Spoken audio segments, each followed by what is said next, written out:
पुराने समय की बात है। हस्तिनापुर में महाराज धृतराष्ट्र का राज था।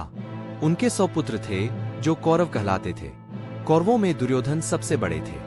धृतराष्ट्र के छोटे भाई पांडु थे। पांडु के 5 पुत्र थे, युधिष्ठिर, भीम, अर्जुन, नकुल और सहदेव। पांडु के पुत्र होने के कारण वे पांडव कहलाते थे। युधिष्ठिर पांडवों और कौरवों में सबसे बड़े थे। सभी राजकुमार साथ साथ खेलते और गुरु द्रोणाचार्य से शिक्षा प्राप्त करते थे। युधिष्ठिर से छोटे भीम खूब मोटेगड़े और बलवान थे। खेल खेल में वे बाकी राजकुमारों को खूब तंग करते थे। वे कभी कभी 4-5 राजकुमारों को लेकर पानी में कूद पड़ते और देर तक उन्हें पानी में डुबकी खिलाते। जब वे रोते चिल्लाते तब भीम उन्हें अपनी पीठ पर बैठाकर पानी से बाहर निकाल के लाते। यह भीम का खेल था। उनके मन में किसी के लिए कोई वैरभाव नहीं था। दुर्योधन मन ही मन भीम से जलता था। जैसे जैसे भीम बड़े होते गए वे और अधिक निडर तथा साहसी बन गए। गदायुद्ध में उनका सामना कोई भी नहीं कर पाता था।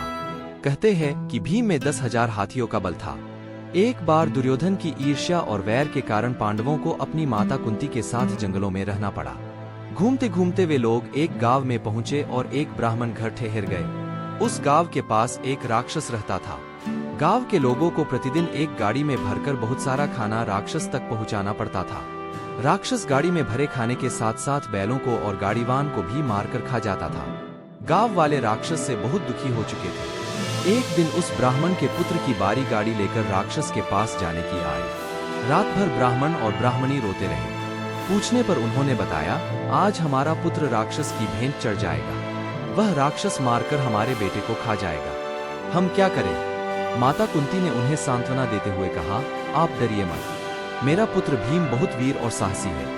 आपके पुत्र के स्थान पर आज वह राक्षस के पास जाएगा। मुझे पूरा विश्वास है कि वह उस राक्षस को अवश्य मार डालेगा।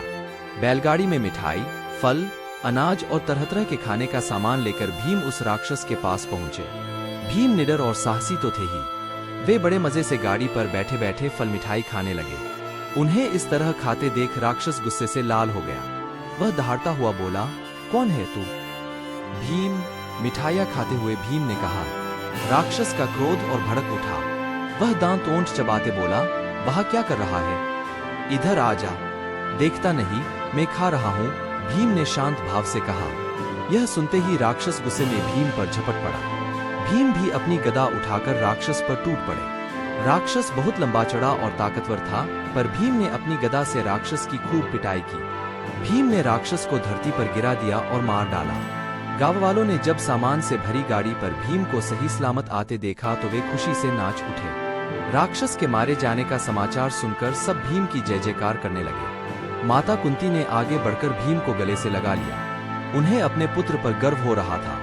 आगे चलकर भीम ने साहस के और बड़े बड़े कारनामे किए।